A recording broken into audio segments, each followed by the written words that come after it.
लाल पूर्जा पाल जेबा कहत सिराहा के मिर्चिया नगरपालिका के स्थानीयवासी आंदोलन जारी रखने छे। बीतल माघ आ फागुन में घर तोड़फोड़ भेला से पीड़ित बनल मिर्चिया नगरपालिका वार्ड नंबर 5 के स्थानीयवासी शुक्र दिन सेहो नगरपालिका कार्यालय आगा धरना दैत प्रदर्शन केलक अछि। मिर्चिया बाजार में रहल गांव ब्लॉक के किता नंबर 256 आ 60 के जमीन में 4-5 पुस्ता से बसोबास करैत आयल सब अपना सब के मेयर श्रवण कुमार यादव बेघर बनौने आरोप लगौने छे। ओ सब तत्काल लाल पूर्जा वितरण कर आ क्षतिपूर्ति उपलब्ध कराबा मांग करैत आबि रहल छे।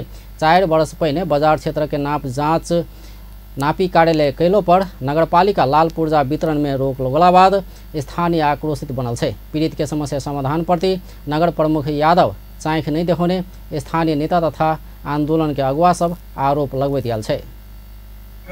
संघर्ष समिति के कार्यक्रम है 2080 1 महीना 15 गते कार्यक्रम में जते व्यापारी बुद्धिजीवी किसान मजदूर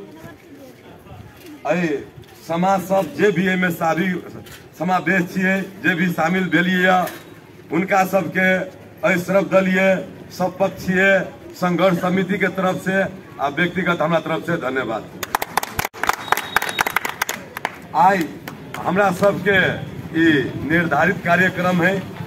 जिस कार्यक्रम के अनुरूप हम सब 1 घंटा नगर पालिका के गेट धारणा के कार्यक्रम है, शांतिपूर्ण धारणा के कार्यक्रम है और बाकी सबके अगर बेला चाहिए कि बाकी अपना सबके जे कार्यक्रम सब है जे बात सब अन्य जी ओ सब लाल पूर्जा नहीं पावा धरि आंदोलन जारी रहबाक समय चेतावनी दैत आयल छे। नाप जांच प्रक्रिया पूरा भ लाल पूर्जा वितरण के तैयारी भ रहले समय मिर्चिया नगरपालिका बाजार क्षेत्र के करीब 3 दर्जन घर तोड़ देने छल। सरकारी जमीन रहला के कारण घर तोड़ल गेल मेयर यादव बतबैत आबि रहल छे। एम्हर पीड़ित स्थानीयवासी गांव ब्लॉक भीतर पड़ा वाला घर सब तोड़ल गेल दावी करैत आबि रहल छे।